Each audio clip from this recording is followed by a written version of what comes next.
Likutei Sichos, Chelik Tezvav, Volume 15, the Sicha for Parshas Vayera and Cheshvan. This is a wonderful lesson in chinuch, in education of Jewish children, that the Rebbe derives from two famous stories about the Rebbe Rashab. Now, the connection to the Rebbe Rashab and Parshas Vayera is that the Rebbe Rashab's birthday falls out on Cheshvan, on the 20th of Cheshvan, which usually coincides with Parshas Vayera.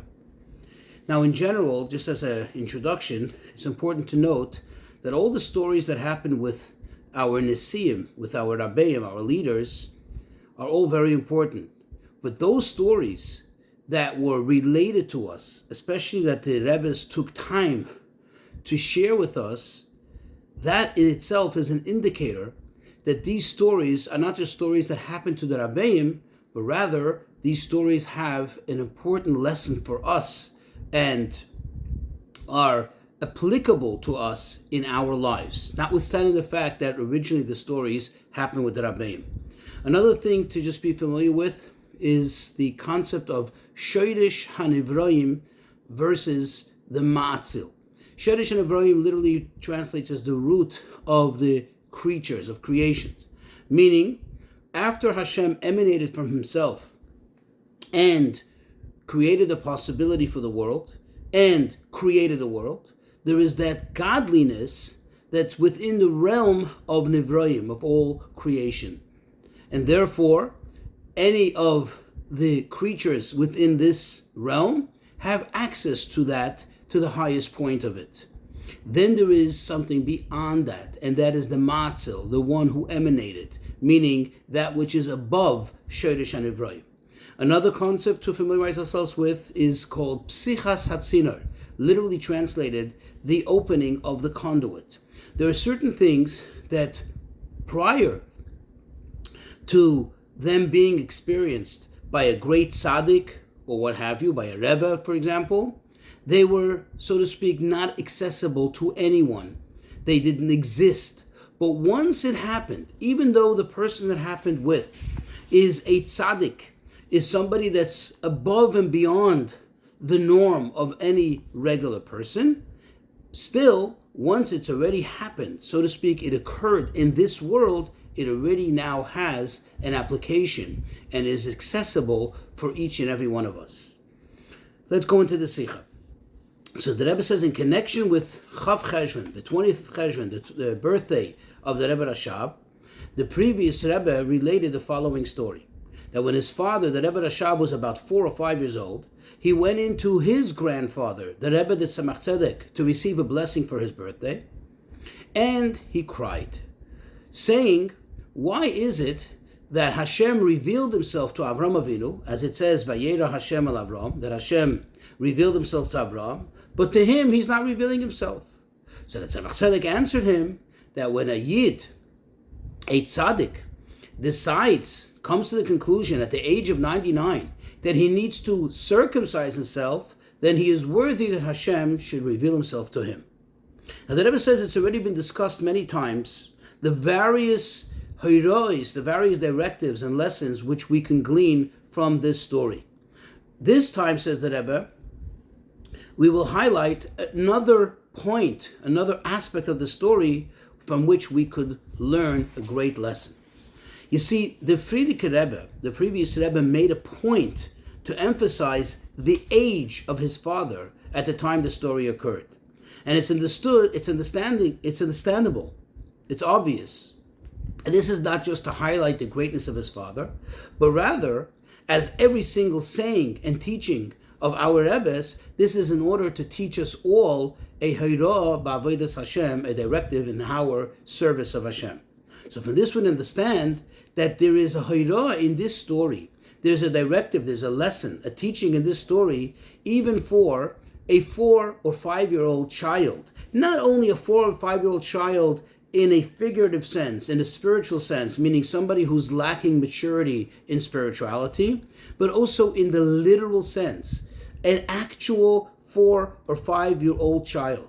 That this story is telling us that even a child that is 4 or 5 years old could and therefore should demand that Hashem should reveal himself to him.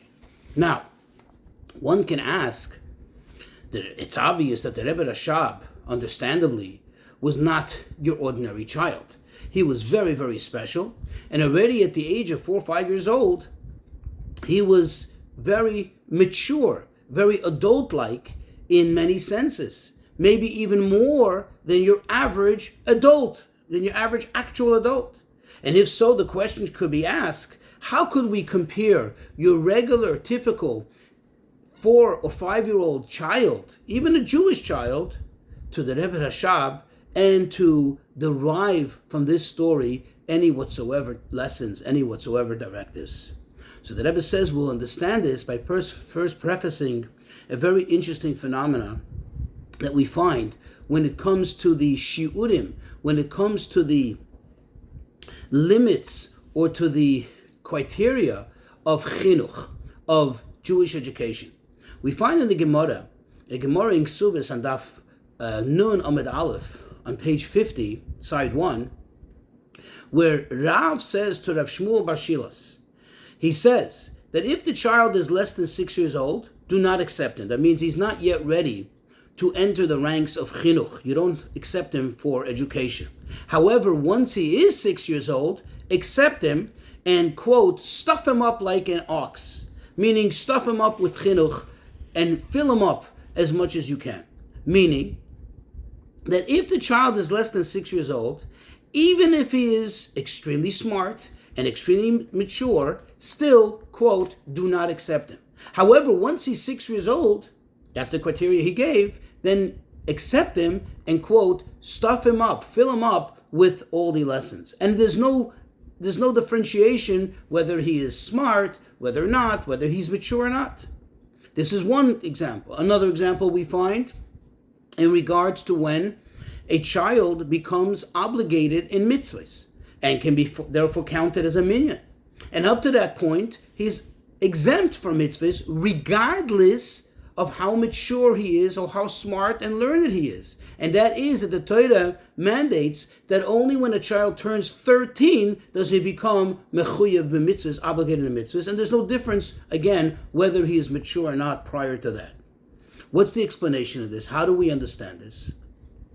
So the Rebbe explains that all the mitzvahs that were performed pre-Matan Torah, before Hashem officially delivered us the Torah, even though they were effective, but yet they only managed to draw down emanation of godliness up to the point of shoyrish hanivroim, as we explained in the introduction.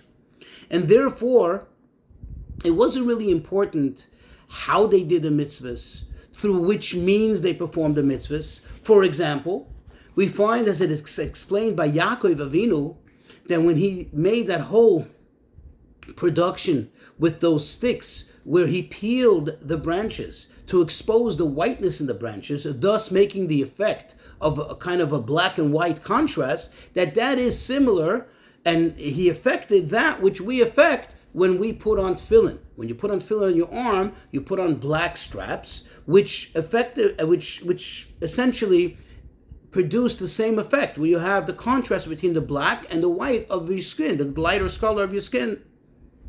Now, that was pre-Matan Torah. However, after Matan Torah, now Hashem made it possible, gave us the ability to draw down, to bring the great Kedusha from such a high point through our performance of mitzvahs. From which point? From the point of the Matzil himself, that which is higher than Shodesh and Evrahim, and therefore it is imperative. It's important and makes a big difference how we do a mitzvah and with what means we perform the mitzvah. Why? Because really, we don't really have the ability to reach this higher point. In other words, to go beyond the realm of Nivroim, of creation.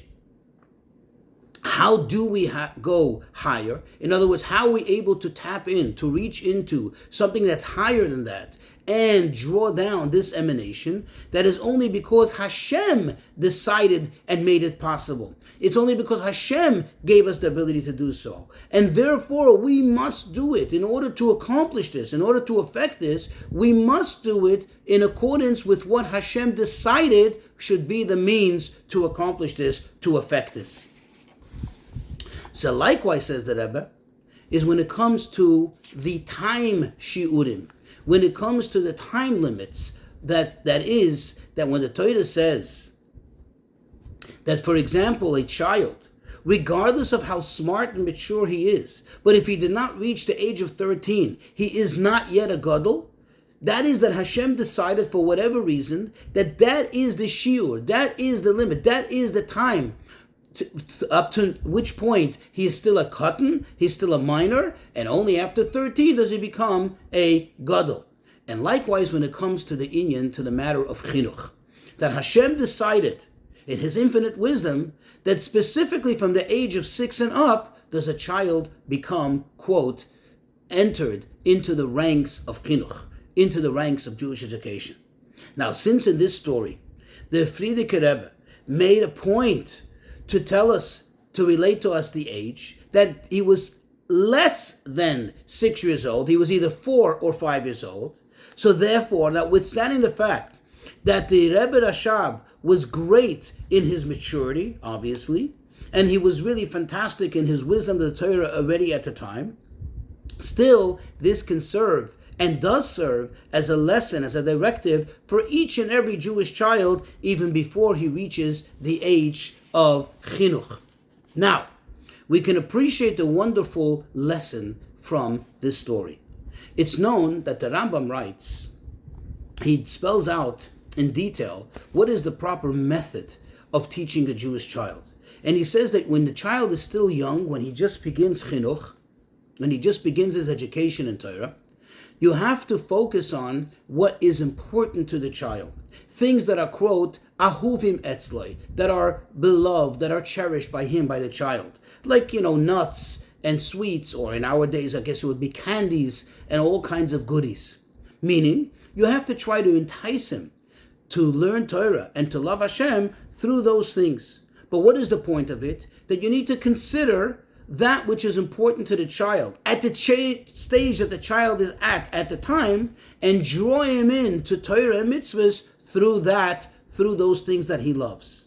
And here you see in the story a very interesting thing, that you can educate a Jewish child that, quote, he should desire the revelation of God to the point that he cries. Remember, crying means that it's something personal, that it means something to him, that physically he is missing it. If a child cries, that means that he's upset about it. That means that it really means something to it. It's not something superfluous. It's not something superficial. It's something that really connects to him, something that he really wants. It's just like when he's lacking something material that he wants, a candy or goodie that he wants, and if you don't give it to him, he'll cry. Likewise, it's possible to educate a Jewish child that he should truly want the revelation of godliness to the point that he would actually cry if he doesn't get it. Now, if this story would not have occurred, then perhaps, yes, this would not be a possibility. It would not be possible to influence a Jewish child at that young age that he should truly love and want this thing, that he should want, revelation of godliness. However, once the Rebbe Rashab paved the way, Sichos hatzinor, he opened the conduit. Once it happened to him, now it is indeed applicable and possible for each and every Jewish child. Now that we understood what bothered the Rebbe Rashab and how that applies to each and every child, now we can better appreciate also the answer which the Rebbe that Tzemach Tzedek, his grandfather, gave him. Notice that he did not say to him, well, who can compare himself to Avraham Avinu? Rather, he said to him that a Yid, a Jew, even a tzaddik, at the age of 99, decides that he needs to still circumcise himself, well, then he is worthy that Hashem should reveal himself to him. What he was saying to him is the following. The idea that Hashem should reveal himself to him is accessible to everyone. Yes, you can be like Avrohom Avinu. Why? Because Avrohom Avinu paved the way already. Even though Avrohom Avinu was such a great tzaddik and at such a great age, but he had paved the way that it make it possible that Hashem should reveal himself to you. But how does one achieve this? By, quote, being mal himself, by circumcise himself. What does that mean? Meaning that regardless of which spiritual level one is on, even if he's on the highest level, 99, he's almost by 100, almost by completion, almost by perfection, he still needs to remove all layers and filters which serve as a blockage to one's connection to Hashem. And then Hashem will certainly reveal himself to him. And says the Rebbe, this is the lesson in Chinuch. After one arouses in the child this desire, this wonderful desire to the revelation of godliness, you need to explain to the child, it needs to be made clear to the child that the child should not become dismayed by all the concealment, all the blockages that the world serves to cut away between the person and the revelation of godliness. And once one achieves this, that one has a true desire, even a child, a true desire for godly revelation, and B, does not allow the blockages, in other words, symbolically cuts away all the blockages and the filters that are there, and does not allow it to play a role in his life, then certainly this brings to Vayera Hashem Elov, Hashem reveals himself to him. Now says the Rebbe, just like the Rabbeim, quote, opened the conduit, they paved the way to this matter which we just described, a matter which fits into the category of Bein Adam Lamokai. This is in the mitzvahs which fit into the relations between man and his creator. There's also likewise a story which highlights how the chinuch should be Bein Adam Lachaverei, how a Jewish child should be educated in matters of interpersonal relations, Bein Adam Lachaverei. What is the story? Again, the previous Rebbe relates that when the Rebbe Rashab was 4 years old, the tailor whom they commissioned to make a new garment for him for Shabbos came over to measure the new garment that he had now finished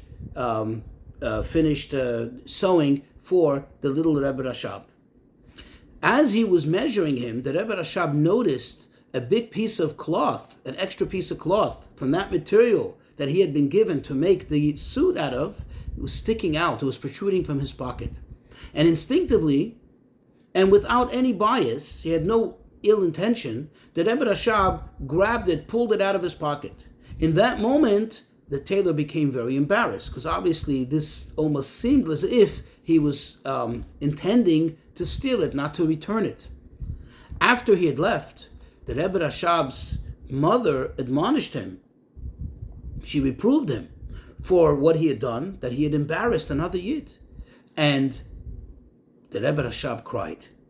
After several weeks, the Rebbe Rashab went into his father, the Rebbe Maharash, to ask for a tikkun for embarrassing another Jew.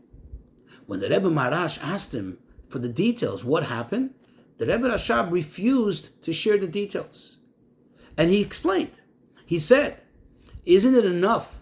Doesn't it suffice that I had already embarrassed another Jew? Now I'm going to go even further and commit the sin of rechilus and lashon hara, of gossip and lashon hara? That I will not do. And he refused to share the details with his father. So at first glance, it doesn't even seem to be such a big deal that Rebbe uses the expression, such a gewalt, that, what happened over here in him embarrassing the tailor. Because really, as I said in the story, he had no intention, as the previous Rebbe states, he had no intention, he did it innocently, he did it without any bias. And still, yet, after it was made clear to him that the tailor was somewhat embarrassed, immediately he took it to heart, so much to the extent that he started to cry. This really hurt him, this really bothered him. That this indicates how this hurt him so much, the fact that another Jew was embarrassed. And therefore later he didn't even want to tell the story over to his father, because he couldn't stand portraying another Jew in a negative light. And from the fact that it was related to us, the story, and with the emphasis that it was 4 years old only, this again is an indicator. This again teaches us that it's possible to educate a child, any Jewish child, even at the young age of 4 years old, in this matter, and even, like I said, at a very young age. It says the Rebbe, from all that we just discussed, there's a great lesson in how much there's an obligation on each and every one to do their utmost and every possible effort in the education of a Jewish child in all realms, both in Bein Adam Lamokim and Adam Lachavere.